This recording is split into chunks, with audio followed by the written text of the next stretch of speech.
This episode is brought to you by our Patreon supporters. Become a patron today at patreon.com/intotheportal.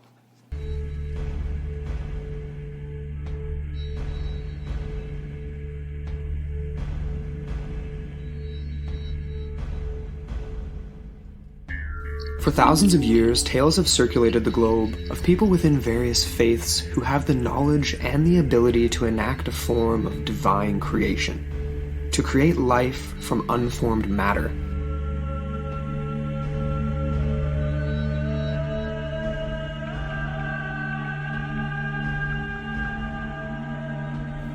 In order to achieve such a feat, the techniques and use of such rare occult knowledge had to be employed. The intangible world written down in the form of incantations and rituals embedded with great power. The power to command soulless matter to come to life. One such creature was known within the lore of the Jewish Kabbalah and found in the many scrolls of the Talmud texts, said to be created only by a few legendary rabbis and sages with the knowledge and power to make a golem. Seen by some as a protector and demonized by others as a monster, legends of the golem have persisted in Jewish folklore as well as the history of Prague for centuries, while the knowledge of the golem itself has existed for much, much longer. Tonight, we delve into the world of ancient alchemy, occult knowledge within the Kabbalah, and ideas of divine creation in search of the golem.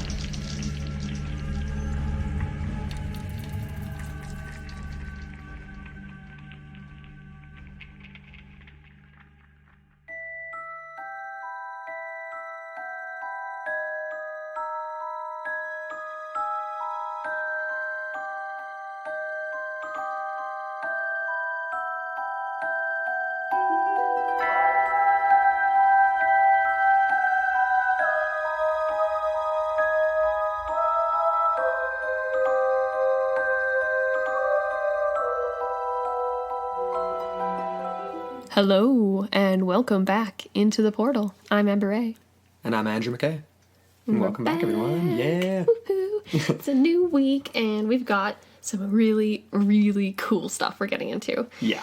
Before we jump right into that, though, we do have our usual housekeeping. A little bit of housekeeping. And this is really exciting. First up on the docket, we have a little bit of an announcement. It's a new year, and that means there's some new things happening for Into the Portal. So we've had our first official sponsor come on board for 2019. Yes. And if you love coffee anywhere near as much as we do, you're going to want to listen up for this. So we're actually going to be announcing this next week, a contest to go along with the launch of our new partner, Coffee Gator. Yeah. Yeah. Super stoked. It's really neat. It's like two of my favorite things. It's almost like a cryptid combined with coffee. In a way, their logo's awesome. Yeah. It's so cool. And their products are friggin' cool, man. So we're going to include a link to the website on our show notes for this episode. Yeah. And then just, So you guys can go on the website and check it out, but you can wait for the announcement because, of course, there is a discount promos coming. So take a look at what you might want. But yeah, it's super high quality. I'm pumped. I'm pumped. We've been testing out one of their French presses.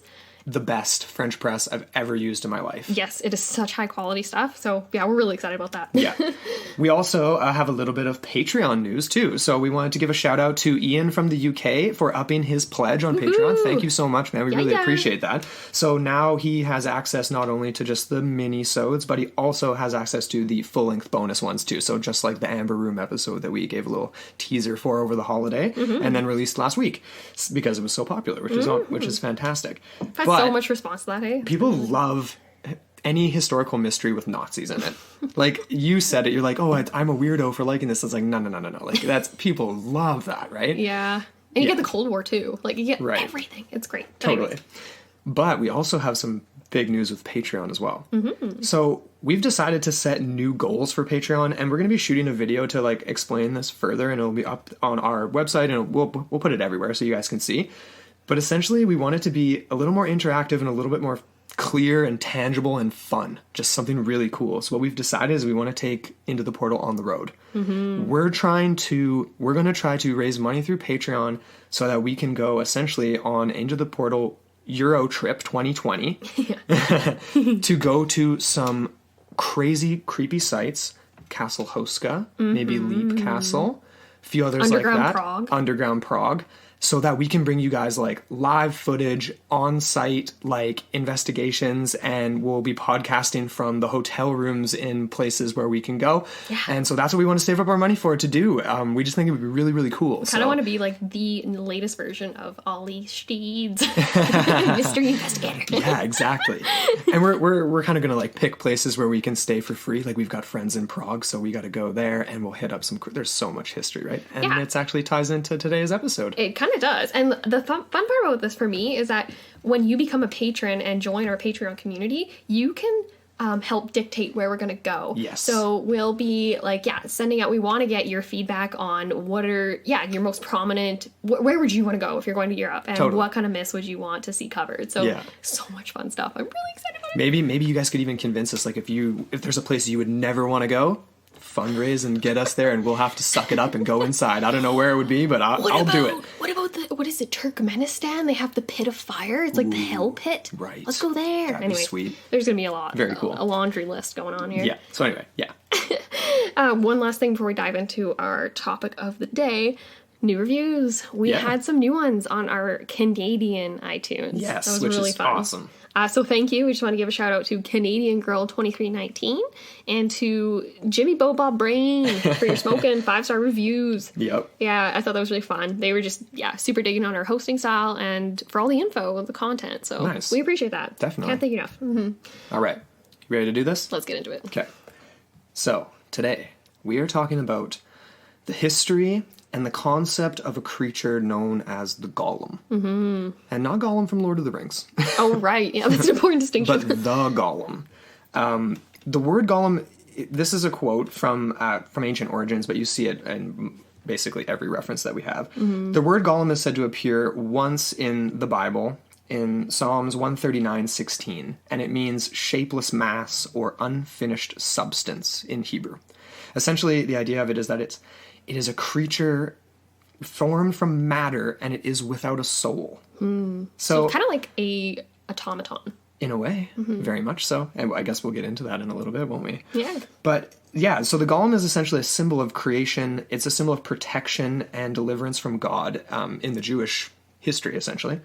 And it is also a symbol of God as the creator of Jewish mythology, as is represented in sort of like many different cultures throughout the world in ancient times as well. So like the Greeks and Egyptians had sort of similar creatures where essentially life could be breathed into them, and they were made from essentially lifeless objects, lifeless matter. Like even the Greeks, we have this reference later on, but they would actually try and perform incantations to make their Greek gods' statues come to life. Yeah. Yeah, and there's one particular one that I'll reference later too. Yeah, it's really cool. It's So, but yeah, another interesting thing to note here on the Jewish faith, the Jewish conception of the nature of God and their relationship with him is sort of like less mediated by the church than it is with Christianity.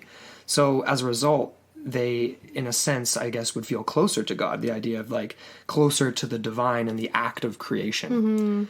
I thought that was interesting, like because we're talking about the idea of breathing life into something. So totally, yeah, and it's interesting. Like we watched a few different documentaries on this, and just like the Jewish conception, the Jewish faith, and the idea that, like, yeah, that's an interesting way of putting it. It's less mediated by the church. It's a closer one-on-one relationship, and in ancient times, like, God wasn't really, like, he was seen as obviously an omnipotent deity, like a monotheistic whatever, but he was less perfect. Like he could almost like do wrong or wrong a Jewish, like someone of the faith. And there was this one story of a guy that actually took God to trial because of all of his misfortunes, and he was blaming God for it. He's like, "Why have you put this on me?" And I don't know.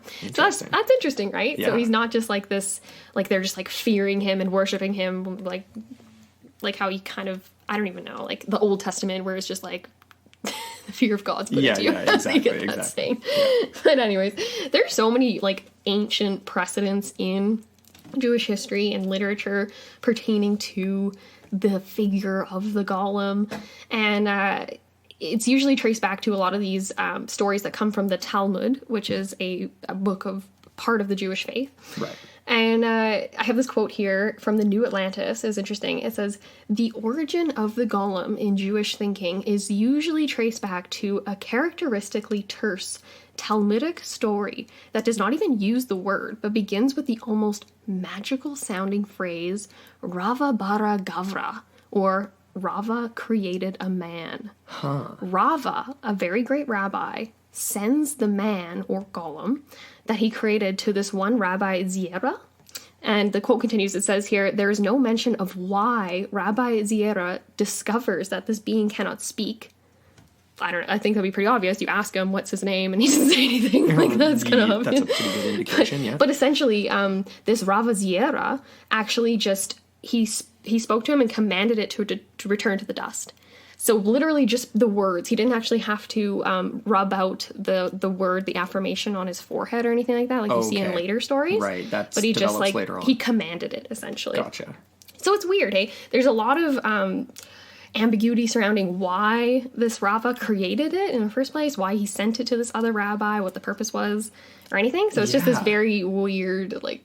That is a weird way to sort of start it off in a sense, because like was it made for protection? Was it made for revenge? Was it made as a companion? Exactly. And we get a whole bunch of reasons for golems throughout the. Totally. And it even says here that it says beyond whatever conclusions might be drawn from Rabbi Ziera's command, there is no overt condemnation of Rava having created the golem. It's just this like weird, like, I don't know what the relationship was between the sage and this rabbi. It seems kind of bizarre. Okay. But that was just a really early reference. And there is another reference to this other sage.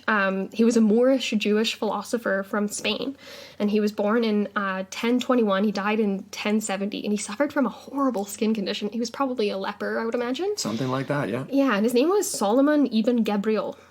Okay. And so essentially, the story goes that he lived in isolation. So again, that reminds me of a leper. And that he was a genius, right? Like, he was very high up in the Jewish faith, knew a lot. Okay. And the story goes that he made himself a female companion / concubine / servant golem out of wood and hinges. Wood and hinges. Yeah. Yeah. Yeah. So it says here, this is from the Jewish Encyclopedia. It says, Solomon ibn Gabriel is said to have created a maidservant by this means. The king, informed of this, desired to punish him, but Ibn Gabriel showed him that his creature was not a real thing by restoring every one of its parts to its original form. So he basically just dismantled it. Right. Mm-hmm. Interesting. Yeah. And I mentioned to you before we started recording, we were going through notes, like, was there something like inside this wood? Like, was there like an inner layer of something that was like necessary too, and that was just like framed with wood? Because if you're just making like a wood statue, essentially, like that to me is not the same as clay. That's an interesting point. It wasn't actually clear whether there was more elements, like if he started with like the heart of clay, recited the incantations, like, and then eventually, I don't know, added to it, but yeah, that's all we got of that one. Right. Could you imagine? And even in the documentary we watched, I loved the host of it. I can't remember his name. His name is something Chaim, and he was a very prominent Jewish author. Yeah. And he kind of he's a very cheeky guy, and he makes the point, he's like, wooden hinges, not so great for a genius man who has a horrible skin condition. Yeah, you might get a little chafing on that one there. Yeah, but no cuddling. Highly recommend, like, we'll obviously have that doc in our notes. Mm-hmm. Definitely go watch it as its own standalone. It's really good. Oh, and it's in a whole series too, and there's one on the Ark of the Covenant that we gotta watch next. Which, definitely. But there are even earlier precedents of the golem, and this goes all the way back to the stories of Adam and Eve. Mm-hmm. And essentially the idea that in the Hebrew translation of the Old Testament, the word golem shows up, and some people argue that there's a translation issue. Yeah. This is the one that we started off at the top of the episode saying that this was the Psalm 139. Right. So we don't actually, like, I guess the Hebrew translation has the word golem as this unformed matter that they refer to. But they still both reference the idea of unformed being or unformed matter, because God created them from whatever he created them from, right? Exactly. So this idea of Adam speaking to God about his unformed being, his form without matter, without soul, like we mentioned at the beginning. Mm-hmm. So it kind of reads as follows, I guess. I shall thank you for in an awesome, wondrous way I was fashioned. Your works are wondrous, and my soul knows it very well. That's an interesting phrasing, obviously, right? Like as if the soul is separate and it has its own knowledge, and that's this whole mind-body dualism thing too, right? Like we could get into that as well. As if Adam himself, his consciousness, is watching God create his body. Right. That's cool. Because and that's just it. We don't know much about consciousness, so that's an interesting thought. My essence was not hidden from you. When I was made in secret, I was formed in the lowest parts of the earth. So from the bowels, from so clay, again, organic matter. The depths of the earth, which is another really interesting thing. Your eyes saw my unformed body, and on your book they were all written. Days have been formed, and one of them is his. So, in this passage, Adam is created from dust, and God essentially breathes life into him. It is, and it is this where the first Golem appears in the Hebrew Bible. Exactly. It is Adam of Adam and Eve. God speaks the word, and in speaking the word, breathes the life into him. That's a very interesting way of thinking of creation. And when you think of like Genesis, right? God spoke, and then there was light, right? Like he said, let there be light, and there was. Absolutely. Let there be humans, let there be animals, let there be trees, let there be all this stuff. Right. Like I can't remember, I don't know the exact quote. And so the interesting part about that we're going to try to get into, but without getting too crazy like Foucault or whatever, is this idea of power being embedded into language itself and in the symbology used to represent that language. So like the Hebrew lettering, the 22 letters that we'll talk about. The idea that language itself is an act of creation. Right. Yeah. That's really cool. So even just furthering that sort of idea of Adam as the original Golem, because he, exactly that, was formed from the earth. He wasn't formed through procreation. It was a divine act, right? So very, very much in line with this sort of the metaphor of the Golem. This was again from the Jewish Encyclopedia. They say here, the imagination of ancient Israelites frequently turned to the birth of the first man, who was formed of dust and not born of woman. A principal passage reads as follows: How was Adam created? In the first hour his dust was collected. In the second his form was created. In the third he became a shapeless mass. In the fourth, his members were joined, and in the fifth, his apertures opened.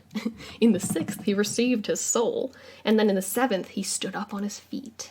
In the eighth, Eve was associated with him, and in the ninth, he was transferred to paradise. In the 10th, he heard God's command, and in the 11th, he sinned. 12th, he was driven from Eden. End quote. So that's kind of cool, hey? So you got the whole story there. Right. And we got very obscure reference, and they didn't really explain it in that documentary. The idea that the plucking of the apple wasn't the original sin. There was something else involved in that, and we'd have to dig a little bit further. Yeah, with that one, they view it differently. Yeah, that wasn't the original sin. There was something else. So that's cool, hey? Adam as the original Golem. Yeah.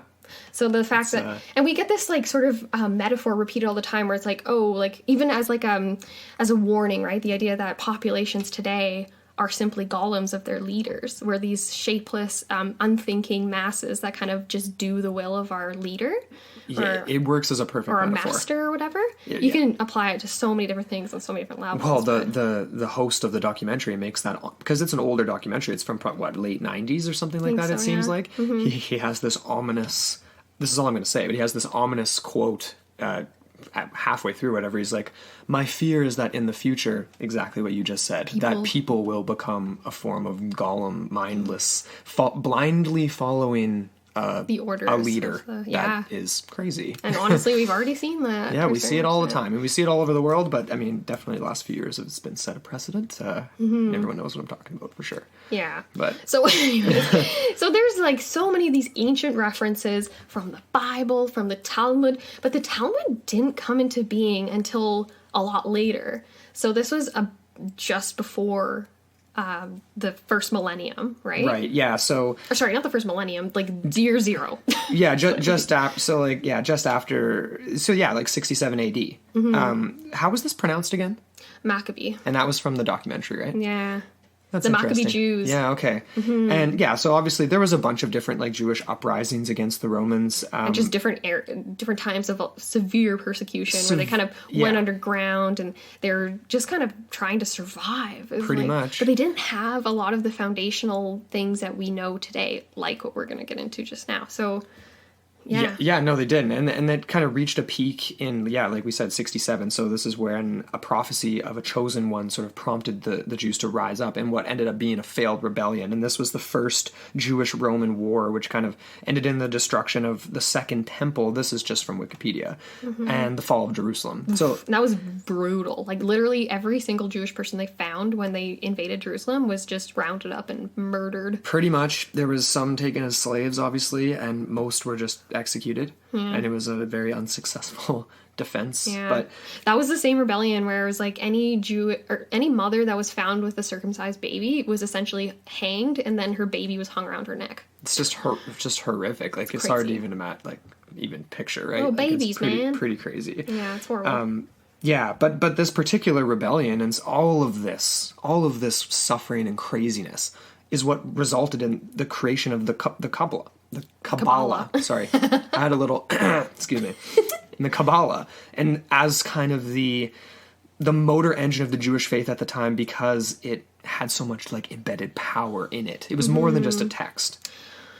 Yeah, the Kabbalah is like, it's almost like a frame of mind. It's an organization, right? And it's a set of teachings. Right. And they also were particularly focusing on the Talmud, which is a series of books, and it's essentially ritualistic formulas and alphabets using the 22 Hebrew letters. And these establish the order of Judaism and also the formula for the creation of, obviously, the Golem. Exactly. Yeah. So, allegedly, all one needs is the Torah, the book of writings, and the knowledge of the ordering of the words, essentially. So you need to know the incantations, which you'd have to get from studying the Talmud and in depth, right? Like, the people who know allegedly how to create a golem, it's like, you gotta be, you study this all day, every day for your entire life, essentially, right? By the time you're an old man, you might understand. Maybe. And it's interesting, too, when you go back to even before all of this was actually formally created. I'm not sure if this is included in the Talmud. It must, actually. But there was this idea that originally there was this one rabbi that really wanted to create a golem in the image of God, right? Because he was referencing the whole Adam as the original golem. So he was like, how can we... And then God essentially had a conversation with him and said, you are not me. You are not my equal. Therefore, you alone will never know the secret. Take two rabbis, and put your heads together, and then you will know. And essentially, after much, studying and meditation and all this kind of stuff, they came to this sort of formula that's included in the Talmud. Interesting. Isn't that kind of cool? That is really interesting. Wow. Crazy. Very cool. Yeah. So the Talmud essentially is the genesis of, the basis of all of this. And yeah, it's Talmud, I don't know. Talmud. Whenever I've heard it in docs and stuff, it's Talmud. But essentially, it is this set of teachings and commentaries on the Torah that form the basis of Jewish law, essentially. Like all the practices, all the whatever.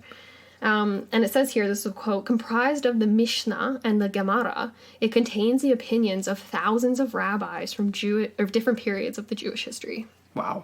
So there's a lot of input on this. So if you're like a highly revered rabbi or a sage, as they sometimes call them, you'll be adding to these. So they're constantly growing. Interesting. Yeah. So it's like if you have exactly that. If you have a commentary on what you were studying, then you basically write your own books. Like, there's this one guy, I can't remember if it was Rabbi Lowe or another rabbi, but he wrote 22 books on the topic. On his research. Just, on the Jewish faith in general, and this kind of, all Crazy. This Talk academia behind it all. Yeah. All right. Pretty cool, though. It is. So the Talmud is very interesting. So we get a lot of different stories. There was one that was quite, I thought, fascinating, and it's very different from the other conceptions of the Golem we're going to get into. So essentially there's this story of two rabbis who, this is a very paraphrased version of the story, but they essentially found themselves starving in the middle of the desert. And so they decided to evoke the words of God and basically created an artificial calf out of mud and clay. And they then consumed it as a meal. So, so it says here, this is a quote. The creation of a living mammal in a laboratory was accomplished by 2 rabbis as early as the 3rd century, although their choice of an animal was a calf rather than a sheep. This article in particular was talking about, it was comparing the dolly, the cloned sheep, to golems. We get a lot of this, or artificial life, golems, that sort of artifice there. So these 2 rabbis, by the name of Rav Harini and Rav Hoshaya, sorry, but apparently they created this sheep golem type thing. Weird. Yeah. There was another sort of version I came across that said that they weren't really starving in the desert. So that might have been an embellishment from a different article. Okay. But it said here that they convened every Friday. So it was like a ritual that they would perform every Friday. And essentially they would occupy themselves with these laws of creation. And they had fashioned 1/3 grown calf, which they then ate for their Sabbath meal. Interesting. Yeah. See, that to me is like... See, that's odd. That to me is almost like they created... Literally, it had the same body chemistry. Like, they literally made a... Mm-hmm. Rather than like how the golem ends up being, where it's like, it's animate clay. Or it's animate whatever you're using. That's actually an interesting point. If you were to stab a golem, would it bleed? Right. Obviously, in this case, it would. If they're eating it, they're like cooking it up, making. This is literally the first version of the Petri dish burger. Of the Petri dish burger. It is. Really, or steak or whatever. Yeah. Interesting. But that was cool. So that's another little fun story there. So, okay. Just to get back to what we're sort of the progression of this sort of historical narrative. Yeah. So now we're up to almost the year of Christ being born. We're just a few decades away from that. Yeah. So 67, in some cases 63, they say, BCE. Yeah. So we've got this huge rebellion that's failed. We've got the creation of this Talmud, these texts, and then the Kabbalah. So the Kabbalists, everyone knows the Kabbalah is like, if you think of that, you just think of like mysticism. And pretty secrecy and dark magic, maybe. I don't know. There's all sorts of... And alchemy. It became pretty much directly associated with alchemy. Totally. And people that weren't Jewish became interested in the Kabbalah. Mm-hmm. People like Paracelsus, that we've talked about, who we've referenced before in the Homunculus episode. Ooh, and same with what was his name? He was like the Emperor of Prague at the time. I want to say Emperor... Oof, we'll get to him in a sec, but anyways. It'll come back. So this is a quote from, I hate pronouncing stuff. I always butcher it, right? Chabad? The Chabad.org. .org. Okay. So this is essentially a quote about the golem. Well, not really. It's more so a quote about what the Kabbalah means to Jewish people. Okay, yeah, sorry, I've got the wrong section here. Yeah, okay. So here, it reads as follows. Inside your body breathes a person, a soul. Inside the body of Jewish practice breathes an inner wisdom, the soul of Judaism. We often call it Kabbalah, meaning receiving. Just as the Jewish practice is received through an unbroken ancient tradition from the revelation at Sinai, so is its soul. End quote. No, the Kabbalah, it goes on to say, the Kabbalah then is the received wisdom, the native theology and cosmology of Judaism. Cosmology, too. Mm-hmm. So very cool. So it's more so, it is sort of like more in the metaphysical side of things. Oh, I think sure. it's the philosophy of Judaism. Yeah, or at least one aspect of it, kind of the more esoteric aspect of it. Ooh, yeah, that's just it. Because like when you get into the Kabbalah, you get these ideas of esoteric knowledge forms, of secrecy, of all this stuff. But essentially, it's almost like the reverse. The Kabbalah is attempting to decipher the secret. It's attempting to explain it to its practitioners and stuff. So it's not as if it's oftentimes it's actually being misinterpreted as the secret teaching when it's supposed to be this teaching of the secret. Right. So it's the difference between attempting to keep a secret away from people versus disseminating and spreading the knowledge of the secret, which is kind of oxymoronic if you think about it, because the secret, if it's not kept secret, then it's not secret anymore. Right. But they're essentially it's trying to unravel the mysteries of the universe according to the Jewish perception. Right. Yeah, definitely. I have a quote here from Travis J. Dow from the History of Alchemy and from his website. He basically said that exactly. Like, the Kabbalah is basically a system of finding hidden meaning in the Holy Scripture using those 22 Hebrew letters. So coming back to the importance of lettering and language, and that it is considered by its followers as a necessary part of the study of the Torah. Totally. And then even just to continue that, the idea that that Kabbalists believe that God moves in mysterious ways, but they also believe that the true knowledge and understanding of that inner mysterious process is obtainable. And through that knowledge, the greatest intimacy with God can be attained. That's really interesting. I love that quote there. Yeah. I really... because this is exploding a lot of our preconceptions, right? Like, it's not about dark magic. It's not about it's not like the Masons or something, you know what I mean? Where you have to, like, go through the stages. You do have to go through stages of learning, obviously. But it's definitely very, very different. And the only reason that it's so secretive is because of these friggin' eons of persecution that make them practice these things in private areas away from public eye, because... Right. Because if you're visibly Jewish, then you're visibly persecuted. Of course. Mm-hmm. And obviously there was a period where this all came to a height, just like with alchemy, and then it all of a sudden became very not cool anymore, right? Yeah. So that too was pushed to the fringes, even if you weren't necessarily Jewish, but you were still using the texts for alchemical reasons, trying to create stuff like a homunculus. Like a golem. That's right. So part of this sort of Kabbalah, is this book called the Sefer Yetzirah, the Book of Creation. That's pretty good pronunciation there. Thank you.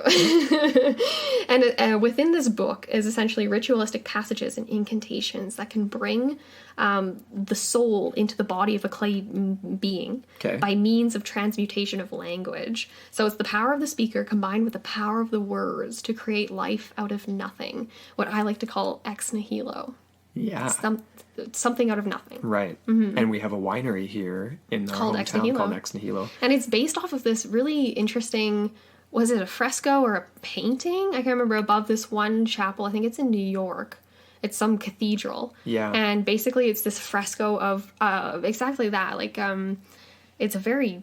It's a weird scene. It is weird. If you're very curious, just Google it. Yeah, ex nihilo for sure. Mm-hmm. But you know what this kind of reminds me of? I don't know if this is going to sound off base, but this reminds me of Hereditary and the book, that grimoire that was kind of surfaced in the 1700s. Like, I don't know what. It just I know, but it just reminds me of that. Yeah. Because it is essentially a grimoire. In a way, it's showing you the incantations, the words to use, and it's so detailed, right? Like, I think we get into it in a minute, but like, it's not just about the passages and the incantations. Like, you literally have to be standing in the right direction. You have to be You have to be moving the right way. You have to be. And it's all a very slow process. Like, I didn't write this down in our notes, but essentially in the documentary they describe what the Sefer Yetzirah says, and you start with a teaspoon. You have to be familiar with the spoon is kind of how they phrase it, which is weird. And then you have to take a level like spoon of dust, and then you have to recite the words. And then as you recite the words, you pour water onto the dust, and it mixes together. You have to literally do that like 1,000 times, spoon by spoon, to make your golem. Yeah. And be standing in the right direction, because if you're not... The entire time. Yeah, we'll get to that story in a minute here. But another interesting word just on the idea of the power of words and creating life out of nothing. This is totally freaking random. I'm sorry. I'm not saying that this has anything to do with Jewish faith or creating a golem, but the word abracadabra that we associate with magic, right? Yes, and that's what you say when you create something like, say, the bunny coming out of the hat when it shouldn't be. Right. It actually derives from this other word, an Aramaic word, abracadabra, which is very Harry Potter, right? Like, that reminds me. But it basically translates as, I create as I speak. Which is very true, right? Mm-hmm. Like, in a way, in a metaphorical sense, the question we're dealing with is, can it cross over into a more literal sense? When you say things happen. You, like, when we communicate with each other, and I say these things right now, you look back at me and know what I'm saying. That's something has just happened there. Mm-hmm. You know what I mean? Yeah. I don't know. It's weird. It's very cool. I love it. So obviously, like, abracadabra, not associated with Jewish alchemy or anything like that, but very cool. The idea of words themselves breathing life, creating something. Right. Mm-hmm. So obviously this isn't exclusive to the Jewish faith, the idea of conjuring a life form out of nothing. Very common, like we've said, in alchemical practices. You get Paracelsus with the first test tube baby in the 16th century. Mm-hmm. All sorts of stuff. You get people outside of the Jewish faith wanting to know the secrets. So you get, his name was Prince Rudolph. of the Holy Roman Emperor. That's right. Okay, yeah, I remember that now. Anyways, he comes into play a little bit here, but let's get into how to make a golem. Sure. Okay, so in that book that you just referenced, in the Sefer Yetzirah, as best I can do, the book of creation and formation, there are instructions pertaining to the creation of golems specifically, and there's sort of several rabbinic commentaries on the book as well that have provided different explanations as to how exactly these instructions and directions should be carried out. That's interesting there, the idea that several rabbinic commentaries on the book. So that's where we're getting, again, the idea that people are adding to the canon of literature. Yeah. And adding their own interpretations. Right. Finding a slightly better way to do things, possibly even with your incantations or something. Totally. Or finding a better ancient way of doing things. So, the rituals for the golem creation almost always involves manipulations and permutations of the Hebrew alphabet. So it's got these so it's like, I don't even know, like, how could we better explain that, like, break that down?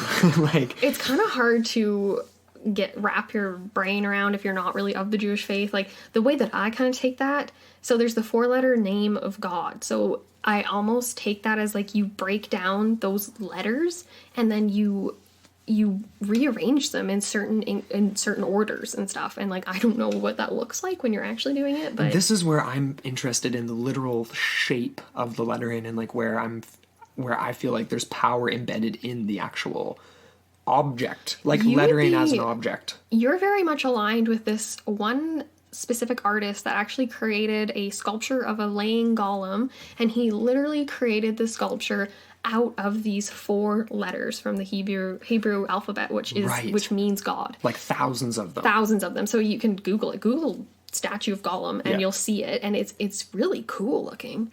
And that, to me, is, like, kind of the best visual representation of that. It's a metaphor of the idea that I'm putting forward, for sure. Totally. Yeah. Where am I here? In this one version. Okay, yeah. So in one version, for example, the golem may be brought to life if its creator were to walk or dance around, basically while saying the proper incantation of letters from this Hebrew alphabet and the secret name of God. So that's basically just, like, the idea that there is this special foot pattern, essentially, that you have to move in a certain way. It's almost like, I don't want to call it a dance, but it's almost like it's a ritual. I picture a shamanistic kind of chant dance to conjure or to cross over to another side. There's a lot of rocking with There's Jewish, a lot of rocking back and forth. So I'm not sure if that plays into that. You need a lot of lumbar support in the chairs in your house, otherwise that rocking back and forth, you're gonna throw your back right out. But this is interesting here. In another version, it says here, so this is where we again get these letters, the 4-letter name of God, but they only list 3 here. It says Aleph, Mem, and Tav, the letters that combine to form the word Emet, which means truth, which is often transcribed either on a piece of paper and put into the golem's mouth, or actually put on their forehead to breathe life into them, and that's the word. And then when you actually, in a lot of the stories, it's Emet, so E-M-E-T, but if you erase the E, it actually becomes the word for death. Met, and it kills the golem instantly. Right. So this is like their form of control over their creations. So it goes on to say that, these letters are required to be written on a golem's forehead.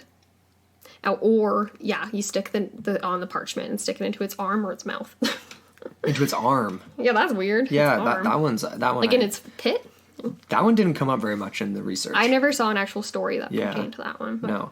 But again, the power of speech and words. So God created with words, and we talked about that a few minutes ago with Adam and stuff like that. But, like, what does this actually mean? Like, okay, we've referenced Michel Foucault a few times, and I don't pretend to understand what that guy's trying to say. I maybe understand 4% of what he says. Right.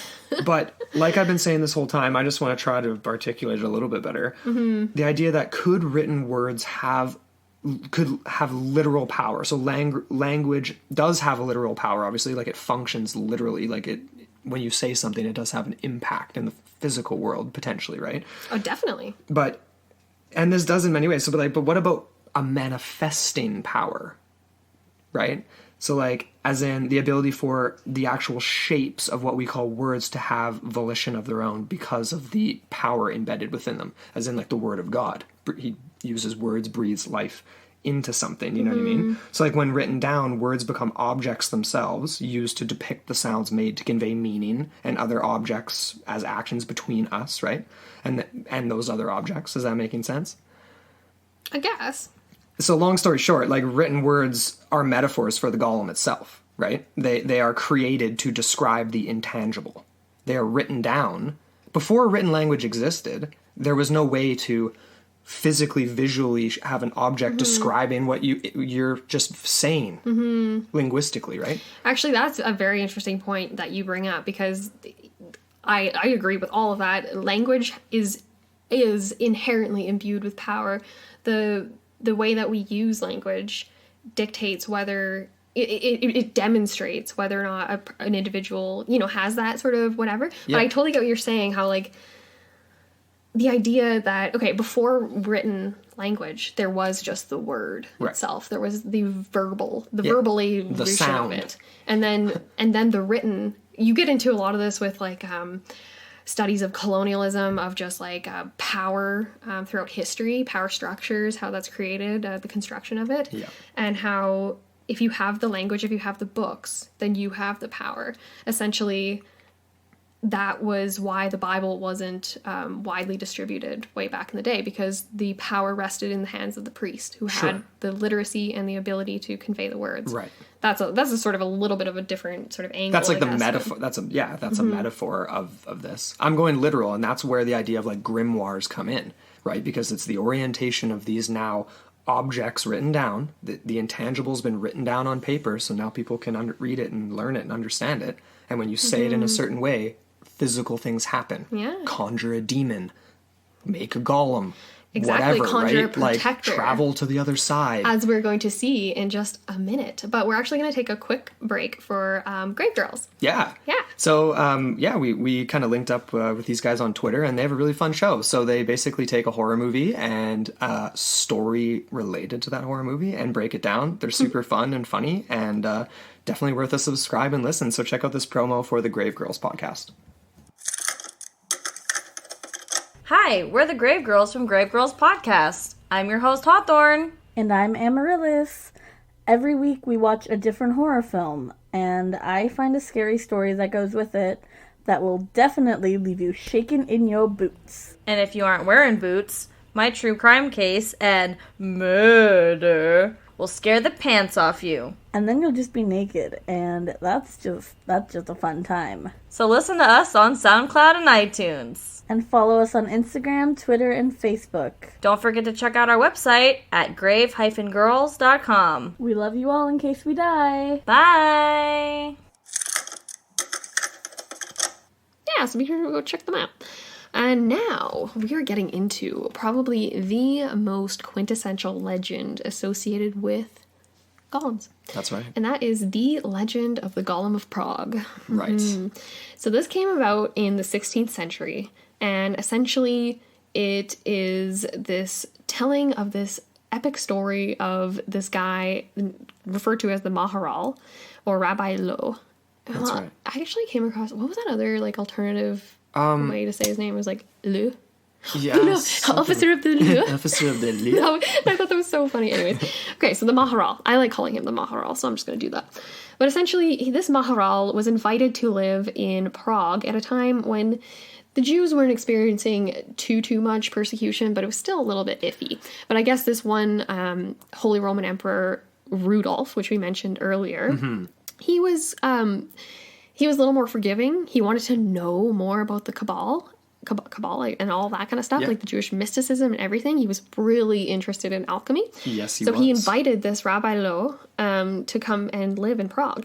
And essentially he set up shop in the Jewish ghetto, or Jewish quarters, as it was called. It wouldn't, because they would become that. They were separated. They were. But they were protected, though, right? Like this was a flourishing period for them in Prague.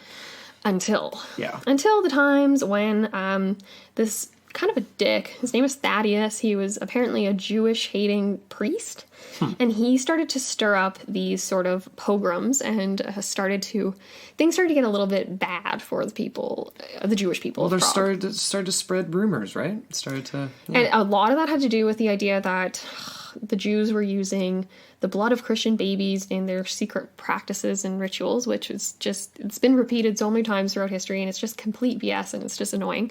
But anyways. They just recycle the same thing for everyone. It's They like do. witches, babies, like Jewish alchemy, babies, like anybody we don't like. You're just cutting up babies and using their blood for everything and making salad Christian with baby babies, blood. Like, exactly. why is everybody using baby blood for everything? Exactly. Anyway. So anyways, this rabbi, he did settle in the city, and essentially this guy is very interesting. So the Maharal is a figure that is definitely shrouded in myth, but he is most certainly a real person. 100%. And there's a statue depicted in Prague still to this day in this one square that's a commemoration for him. And his grave is there as well. Yes. He's buried there. Yes, and actually just last year, I think Michelle Obama went and paid respects to it. Really? Mm-hmm. That is a random side fact. Crazy. Very random. Wow. All right. That's 2 Obama references we've made recently. I know, right? The Annihilation and Now anyway. this. So essentially, yeah, these pogroms created some rough times for the Jews of Prague, and it started to get really intensified as all these acts. It was basically a lot of violence. It got to the point where it was mobs through the streets. There was mobs. Like, you couldn't go out at night. I think there was like some burnings of churches, that type, synagogues, that type of thing. But anyways, so the Maharal feared he had no choice but to enact the protection of God through a figure formed from clay, brought to life by the insertion of a shem, a piece of parchment with a secret Hebrew word on it. Right. Which is the word of God. The word of God. Exactly. So Joseph, as the Golem came to be known, looked human and even had, his human name and identity, right? So he was accepted. He was very helpful to the Maharal in the community. He assisted in a lot of like reconstruction projects. So if a synagogue was burned down, then he was definitely helping with that kind of stuff. Okay, yeah, right. But interesting enough, as we've seen before, he could not do one simple thing. He couldn't talk. Right. So he was silent. So the Maharal was very pleased with his golem, and a lot of the order was eventually restored to their community, on some level at least. And Joseph, performed these amazing feats with his strength, did many chores for the community, all this kind of stuff. Didn't they reference that he would even, like, fill in prayer? Like, if one of the rabbis couldn't be there, that they referenced that in the documentary, that he would almost even fill in as a part of the That, I think, was different. I don't think that was Rabbi Lowe, but there was one guy who supposedly made a golem, and he, to the point, exactly, where he thought that it could be so much like a man that it could be a part of their sort of rituals and rabbi, stuff. Essentially, in and of itself. Interesting. Yeah, it wasn't Joseph, though, I don't believe. But anyways, in some version of the story, apparently the Maharal granted the golem a special necklace made of deer skin and adorned with mystic symbols, which actually turned him invisible. Invisible golem. Yeah, that's really cool. That reminds me of X-Files. Yes. But seemingly everything was going well for the community until the Maharal forgot one important thing. Every Friday night, he had to remove the shem from the mouth of the golem in order to keep it under control, because that's kind of a common trope, is the idea that if you don't do that, your golem will eventually become uncontrollable. So essentially, he did that at the end of every week just to like shut it down. It's almost like a computer, right? You don't want it to evolve too far. You don't want it to, That is the modern metaphor. Yeah, absolutely. Yeah. Exactly. So, until 1 week, he forgot to remove the shem. And the golem ended up running amok in the city, uncontrollable, until the Maharal managed to, I can't remember how he actually managed to corral it, but he ended up getting the shem out, and this time it was for good.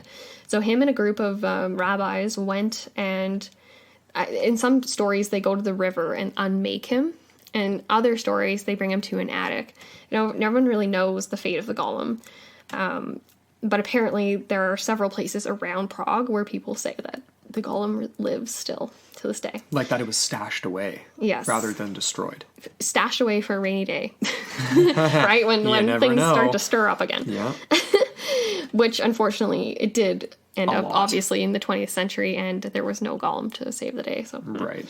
But we'll get into this in a little bit here in our discussion at the very end, the possible places where this golem could have ended up, and there is some interesting side stories about that too. Oh, yeah. But so the Maharal is definitely a very highly revered sage in Jewish tradition. He is often seen as this figure that was like a balancing figure, towing the line between the sort of mystic elements and then the more authentic, kind of just like traditional religious or the more, aspect. I don't want to say the more kosher elements, but like the more conventional, I guess. Yeah. Yeah, that type of thing. Kosher. I don't know. Is that like, I don't even know if that if that's accurate or if that's just a really bad pun. I don't know. But in an alternative story, actually, there was this other guy called Elijah of Chelm who was given credit for creating a golem in Prague too in the 16th century. Interesting. And this was a really fun story. Apparently his golem was very uncontrollable, and he did the same thing where he slipped a piece of paper in its mouth. But the golem grew way too large to remove the parchment, so he was just kind of stuck. But then in a really clever turn of events, this guy, Elijah, he asked the golem to tie his shoe for him. The golem, sorry, I didn't call him.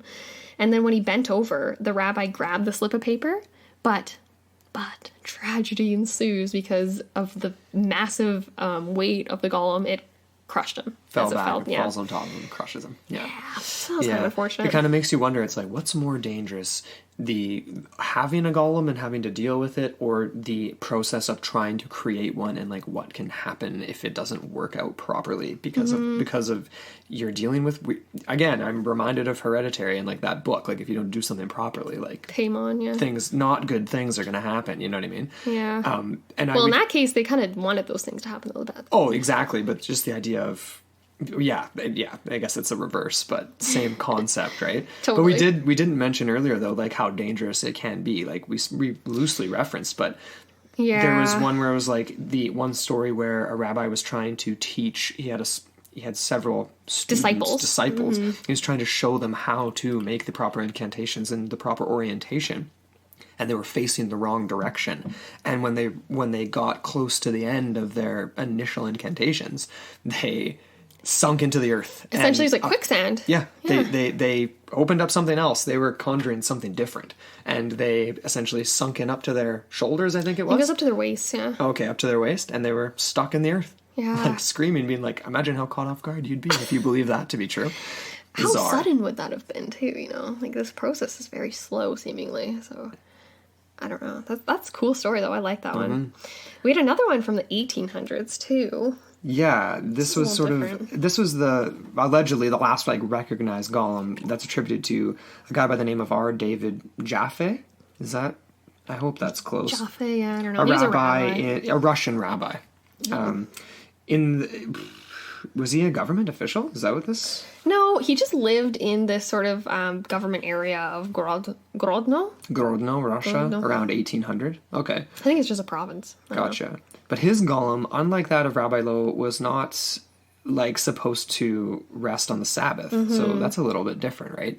So it appears that it was sort of created only for the purpose of replacing the Sabbath. Like, they call it a Sabbath goy. It's the guy that heats the ovens. So he was just a worker. Like he was created as not as a concubine this time around.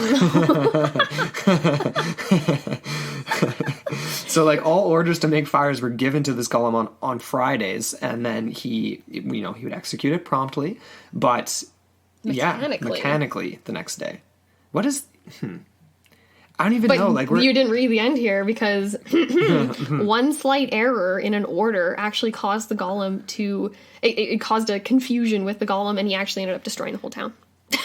So that's where we get this other element, right? This moral sort of element. It's almost like an Aesop fable, like a cautionary tale, right? Where you get this idea, like if you're creating something, you better watch out. It's almost like the humanist narrative where you're going beyond your reach. And then obviously what is the, like you get Prometheus with this, you get the modern Prometheus, Frankenstein. Yeah. So that's a tale that is imbued with a lot of those sort of moralities and stuff, and the idea that maybe perhaps creation should be left up to the almighty creator. Right. Whoever that is. Yeah. Is it lightning? Is it God? I don't know. I mean, yeah, there's a lot to unpack with that too, though, because of even the idea of like, I mean, I keep going back to language, but the intention of what you're trying to create. And like, for example, in the original Frankenstein is a little different than some of the modern versions, like the movie with, De Niro.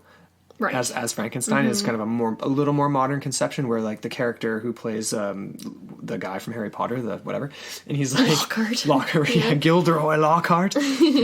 His whole thing is like it's very humanistic, right? It's the betterment of humanity. I want to like grow a new heart and this, that, and the other thing. It's not for defensive reasons or alchemical reasons. It's a different. Well, yeah, that's an interesting point you bring up. The idea that like scientific aims trying to explode those sort of limitations, right, of the human body versus like exploding maybe or getting past the barriers of spiritualism and the spiritual limits. Right. Actually, on that note, this is kind of a, we always get this sort of dichotomy, this opposition between science and religion. And I was on this one website called The New Atlantis, and they actually get into a little bit about this, the idea of like science, technology, and religion actually being a lot more agreeable and like working together. Right. I mean, I'll just read a little bit out from here, but it says essentially conventional wisdom holds that religion and science stand in opposition, with religion oppressing science in the past and science undermining religion in modern times. Today, scientists and believers are wary of attempts either to reduce science to religion or religion to science. But there is good reason to distrust those who seek to prove religious truth. Good reason to distrust those who seek to prove religious truth scientifically or to read religious scriptures as a science textbook. Right. But the relationship is not simply antagonistic. Religious institutions have, in many cases, supported scientific inquiry.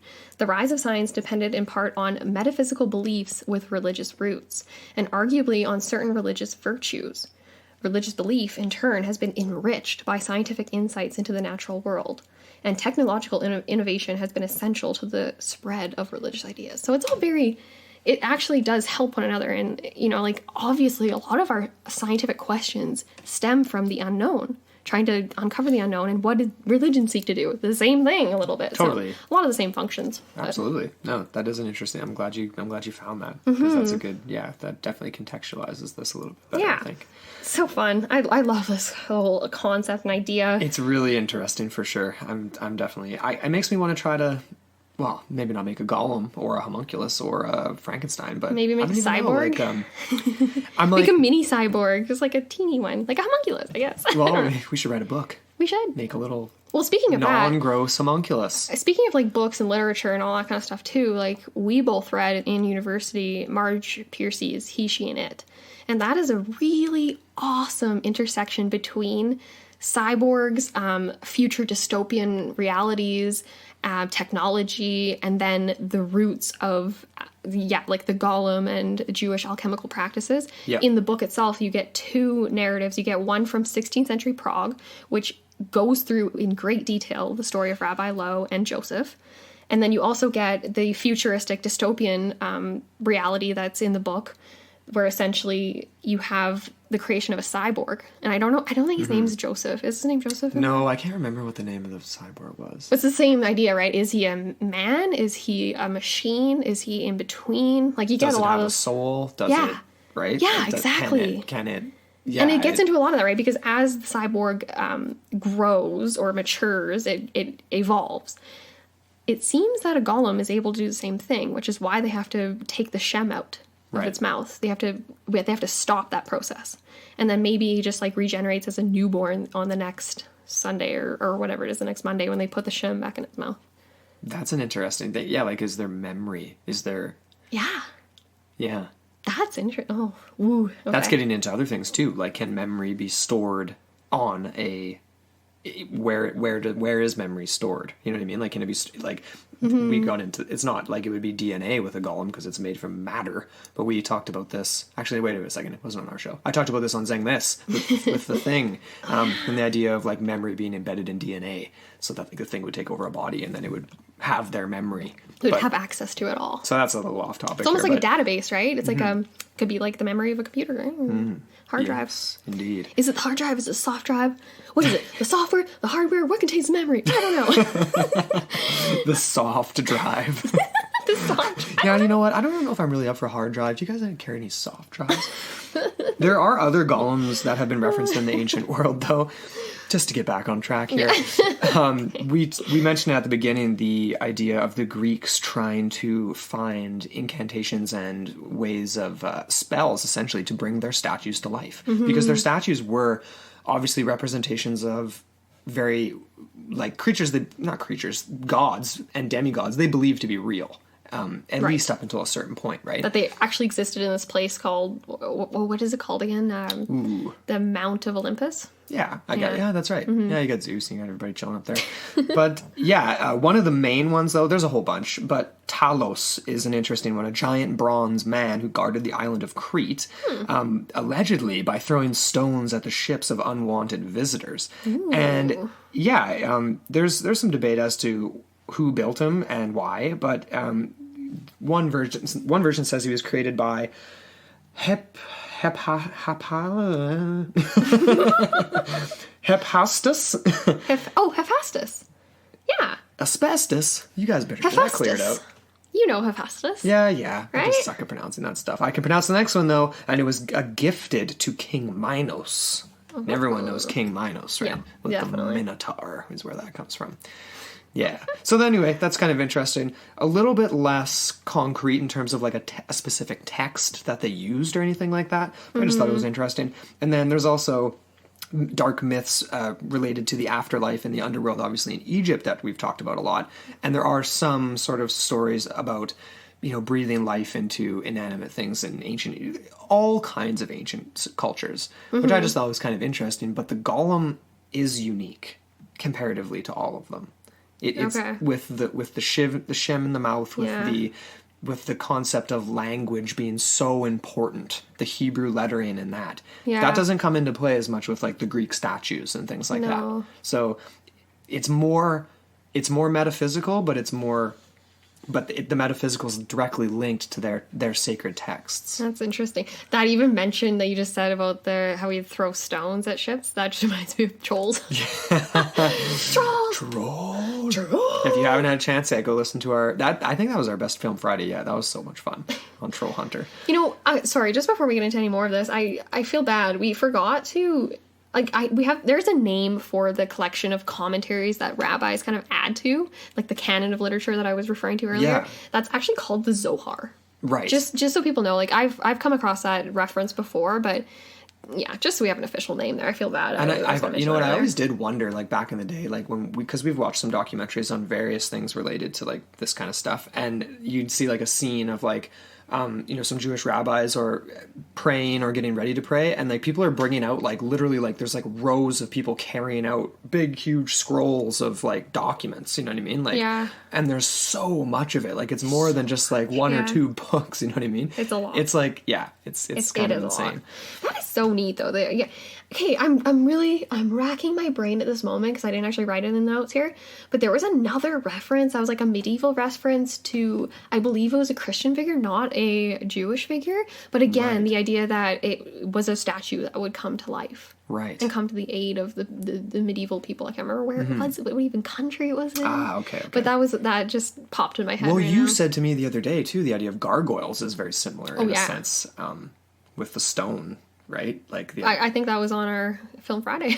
Okay, yeah. The idea that I would love trolls to be actually like gargoyles, so that they during the day they actually appear as just stone formations that are quite abstract, right? Because a lot of them looked like wood. It looked like a tree. It didn't look like a monster.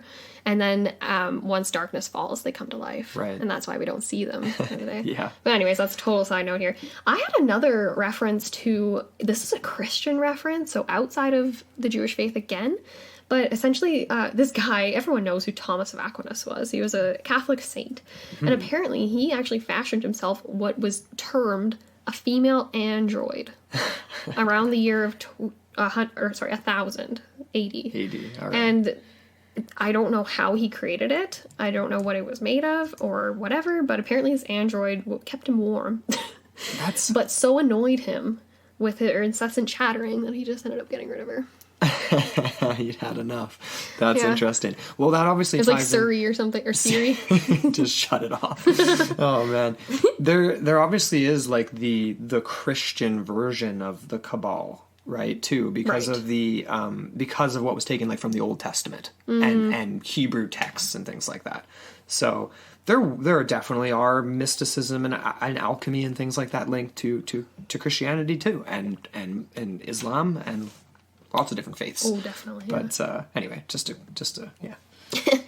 All right, let's get into some discussion. Even though we've been discussing this whole time, I love how we just like put that as like it's like a header in our notes. Discussion. What else have we been doing? Anyways, Normally that was it's a little me. more detailed than that. That was definitely me. But anyways, let's get back into the mystery of the Prague Golem. I love this because it endures this day. Yeah. Where the heck is this thing? Dang. I don't know, man. And the but- cool thing about it too is the fact that like Prague is one of the most unique cities in Europe. Yeah. It's changed hands so many times. It's been invaded a million times, and this, that, and the other thing. There's a city underneath a city like Seattle, except way bigger and crazier, with torture chambers and tunnels and secret passageways and So much ancient history. things that maybe haven't even been found yet. Exactly. Maybe the Golem is one of these things. Because, yeah, there are some people that believe that it lies under a modern telecommunications tower that resides over top of the old Jewish cemetery where people think it was buried at the Interesting. end. There are others that believe it was stored in a synagogue attic in Prague.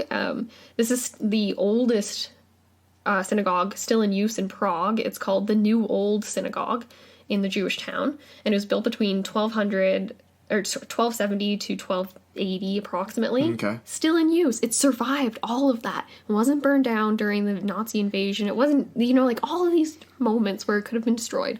It still stands. Maybe it's protected. Right? But, Yeah. right? Exactly. I don't know. Like, that is pretty special that it's still standing. Totally. There's this one. This is from prague.tips.org or whatever. It's just like a tourist site. Yeah. But essentially it says here, a possible hiding place is in the attic of this new old synagogue. But apparently it's impossible to gain access to the attic. One of the very few who went in there was the chief rabbi of Prague. His name was Landau, and he entered the attic in the 18th century. When he returned, he was pale and shivering with terror, and immediately declared the attic a forbidden territory. He didn't tell anyone what he saw, but in the 1980s, the attic was closely examined, and no remains of the golem were found. And then there's this guy, his name's Rabbi Sidon, and he is essentially the keeper of the synagogue to this day. And he doesn't let anyone, he gets so many requests every year to go visit this attic, and he just refuses everyone outright. Yeah, and in the doc, Very nicely. It's not like he's rude about it. No, but- not at all. It's just it's a safety thing in their eyes, I guess. Like, but I don't even know. Like, we never officially confirmed if that 1980s attic examination is legit or not. No, we couldn't find any other sources saying Right, that, yeah. because the documentary we watched, the guy interviewing someone there was like, no one's been up there. was no one's Rabbi allowed Sidon. up there. Completely forbidden. Don't even ask. It was Sidon that said that. Yeah, so, and it doesn't seem like, yeah. So if that happened in the 80s and that was shot in the 90s, right? He'd You'd probably think he know. would have, yeah. So I don't know. Maybe they're just saying that to get people to go visit, but Maybe. This was interesting though from him. This is from the New York Times. It says during World War II, it was rumored that Nazi soldiers broke into the synagogue and Rabbi Lowe's golem was ripped apart limb by limb. Ripped then- them apart limb by limb. Oh, sorry, I read that wrong. Rabbi Lowe's golem ripped them apart limb by limb. So they were destroyed by the golem. Yeah. And then it says here, this is a quote from Rabbi Sidon. He says, "We say that the golem is in the attic up there, but I have never gone there. I say that if the golem was put there 400 years ago, then today he is dirt and dust and can't do anything to disturb anyone. But he was originally dirt and dust, so who's to say that if you speak the words or put the shem back in his mouth that he wouldn't come back alive?"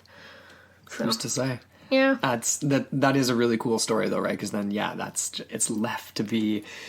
Ooh, it's such a forbidden fruit, right? Like, is. oh, you just want to open that door and go in there. And again, I'm reminded of, not that it's the same at all, but I'm reminded of the horror of Berkeley Square or something where, like, you go totally. into the room and you're petrified by what you see. Yeah, he turned pale and he was like shivering. He was so terrified. Yeah. There are others that believe that the golem was driven out of the synagogue during reconstruction efforts, which happened in the 20th century. There was this other fun little note here. Okay, so the same Rabbi Sidon, apparently someone came up to him, an old woman on the street, and said, where is the golem? I've seen it. I've seen him. He came to me and he told me. And like apparently she saw this guy that was very tall, very much similar features to the golem of the myth. And he heard this from her. He heard it from a few others. And then allegedly it came down to this attendant that worked at the synagogue, and he actually shared the same name as the famed golem. So his name was Joseph. Interesting. And he had gotten into this bad habit of telling visitors that he was the great grandson of the golem. So he was the protector now of the synagogue. He stands there. Which is I love that. That is kind of unique, isn't it? Yeah, that's pretty cool. I think. Yeah. But anyways, yeah, so it's still to this day a mystery. Maybe ITP Euro Tour 2020 will be able to uncover the answer. If we can hit Prague, there's lots of stuff we can cover, so... Totally. Gotta get there. Gotta find a way to get there. So we're kind of migrating into talking about really like the true purpose and the function of the golem, and we've covered it a little bit. I mean, it's essentially seen as a helper, a protector, a defender, maybe even a someone seeking revenge for the Jewish people, not just for defense, but for revenge. It is a symbol of anger too, right? Because if you're suffering persecution, you're definitely going to be angry to a certain extent. But also, of course, on the other side too, it's also seen as essentially like, I mean, I don't know how it's really seen as like a sign of the limitations of man's ambitions, like the Prometheus narrative. The whole idea of... It is in the sense that maybe just because you can doesn't mean you should. Oh, right. The Jeff Goldblum line. Yeah. It's the best exactly. line ever. Jurassic Park is a great example of that. Yeah, right? it is. Really is. The act of creation, that creation running amok. They were so busy figuring out if they could. Never stopped. Yeah, that's a good one. Yeah. But I thought we do get those sort of parallels to, Frankenstein, Prometheus, all that kind of stuff. The idea, like I said already, it's a parable. It's a warning story kind of thing. Mm-hmm. The other side of it too, that is a little more political, is the idea that golems and the imagery of golems and their use in pop culture throughout centuries, and mostly this century, or the last century, sorry, with the rise of film, has been used to sort of propagate anti-Semitic ideas. Very, very much so. And the most startling of all of that, I would say, is Der Golem, which was that 1915 silent German film. Yep. And it has a lot of satanic imagery. It basically converts the story of the creation of a golem into some sort of satanic ritual where literally Satan appears and breathes the word of life to the rabbi, who appears as a dark sorcerer, not as a rabbi at all. Right. Yeah, like he doesn't have the headwear that he normally would, which is like overtly anti-Semitic imagery, obviously. The golem itself in that film was based off of the quintessential, the Prague golem, Rabbi Lowe's golem, so it's got that look. Yeah. But yeah, I mean, obviously this was an incredibly, it was rough. It was rough for the Jewish people, especially in Prague. Mm-hmm. And if you're familiar at all with, I mean, I've made reference to it before, but like with like Franz Kafka and stuff, really does a good job, obviously, of like conveying the suffering. The suffering, the isolation, and the othering. Right, the othering is huge. Definitely. And in Kafka's that famous story of his called, was it just The Beetle? The Beetle, yeah. Is it The Beetle? No. But it's about Gregor, the character Gregor in The Beetle. Oh, the Metamorphosis. The Metamorphosis, yeah. The Beetle is the other one from Wells, isn't it? Yeah. Yeah. H.G. Wells. Yeah, I think so. But yeah, so we always get, we do get that sort of anti-Semitic overtones, the idea that, we already discussed this, the idea that there's all this ridiculous stuff that's associated with the Kabbalah and all this kind of like dark magic, sorcery, using babies in rituals, all this stuff. Yeah. It just, they flipped it around and used it as a tool to say, look how dangerous these people are. Mm-hmm. Like, they're not just taking your babies, but they're using it to make monsters, and these monsters are dangerous. Whether people believed in the golem as a, the idea of danger.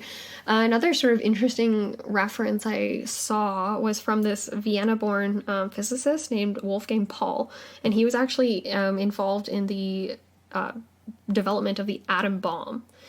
And in the post-war period, he actually compared it to the creation of a golem. He said here, Physics has not only produced useful inventions, but also what is termed soulless technology.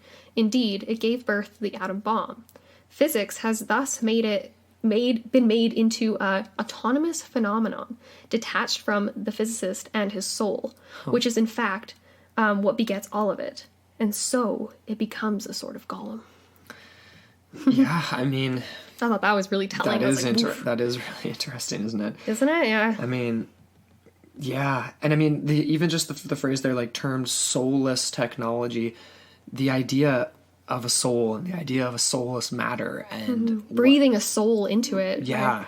Yeah. And the idea of what is a soul and what makes that up. Mm-hmm. And how is it so detached from the physical, right? The body itself. That's why language is so interesting. It's like, if I was to draw a picture, it would be like, like the physical line. Like, imagine if every time you say a sentence, there's like a line coming out of your mouth to the person you're saying it to, right? You know what I mean? Like, there's an attachment.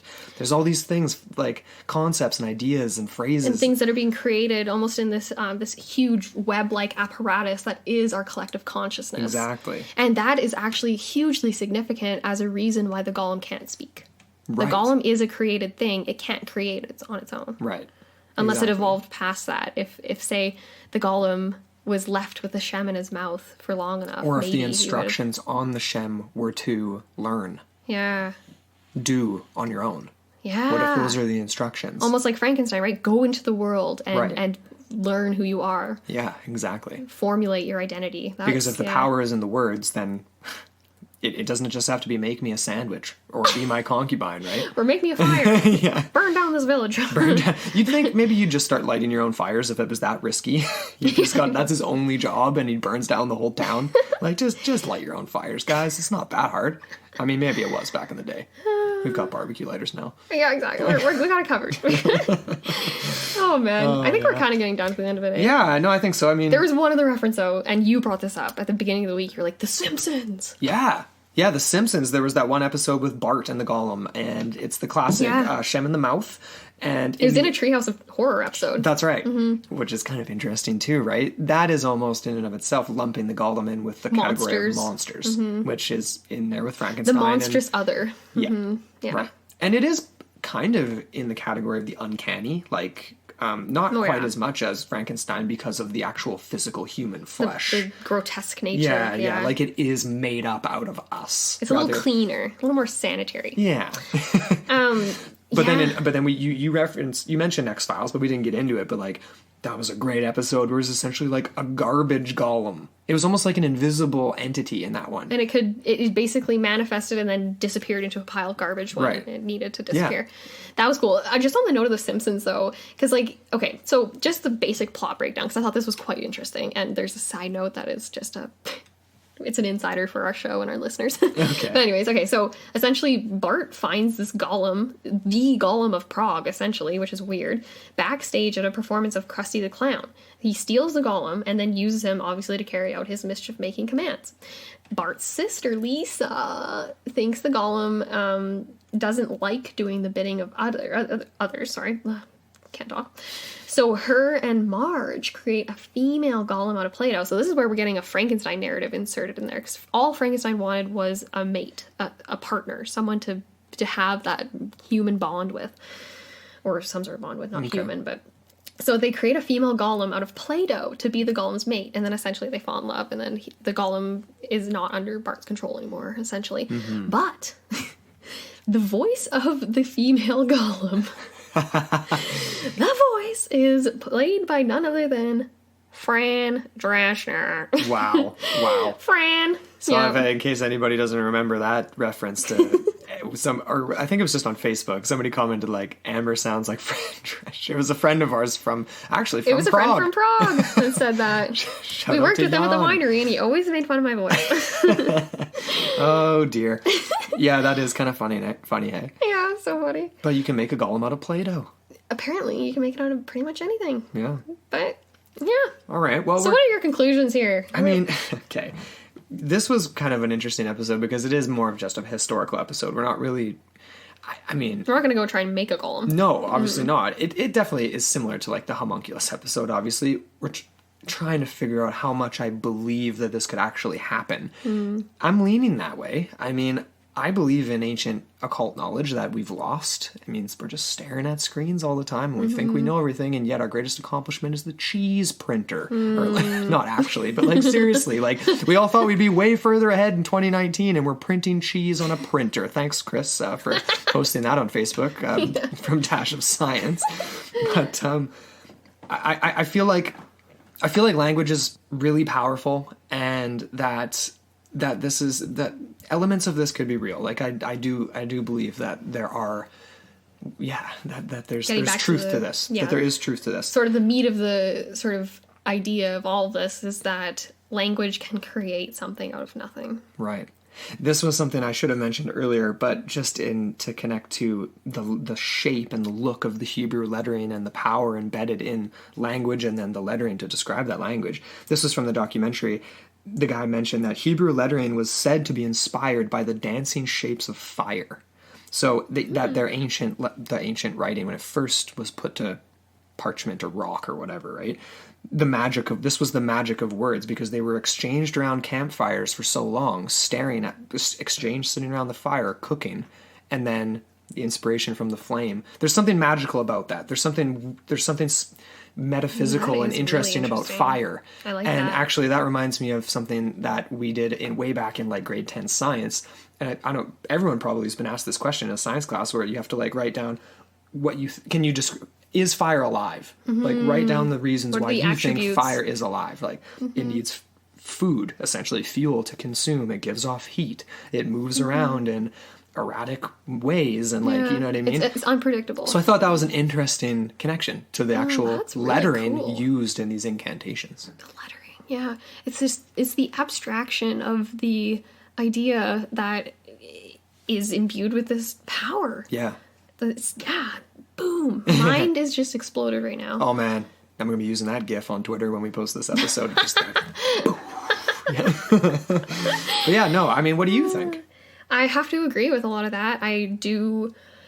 When I came into this episode, a lot of what I saw made me think again, going back to that fresco or that painting, ex nihilo, the idea of creating something out of nothing, the idea that the original act of creation was achieved through the simple recitation of words, the spoken word, and how that in itself is, it's the foundation of everything, right? What we perceive around us, and the way that we are able to transcribe and explain what we're seeing around us. So anyways, well, not even just that, but like literally, and then beyond that, the idea that those can create like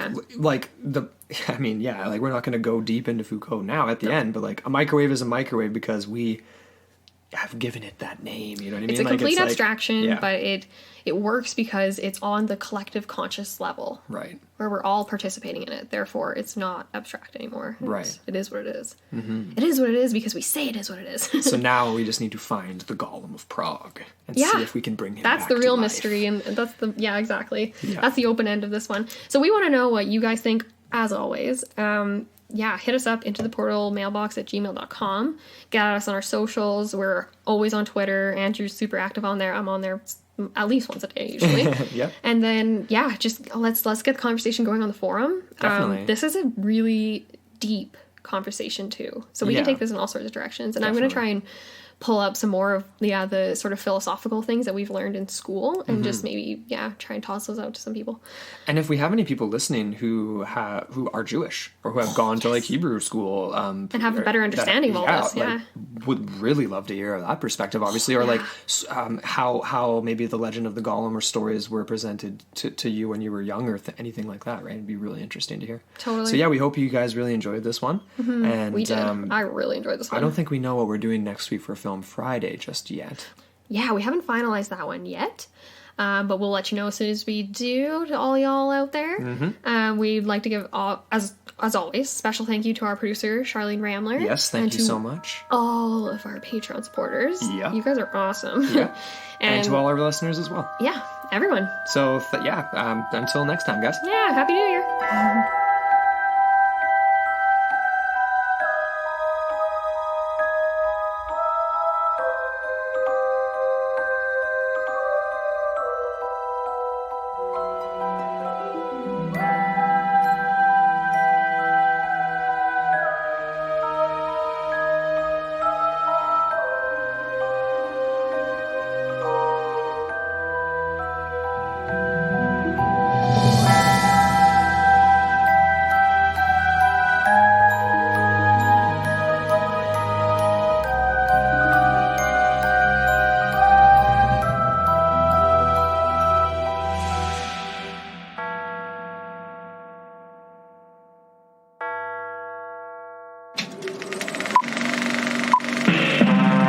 was a podcast from the Podfix Network. You can check out more shows like it at podfixnetwork.com.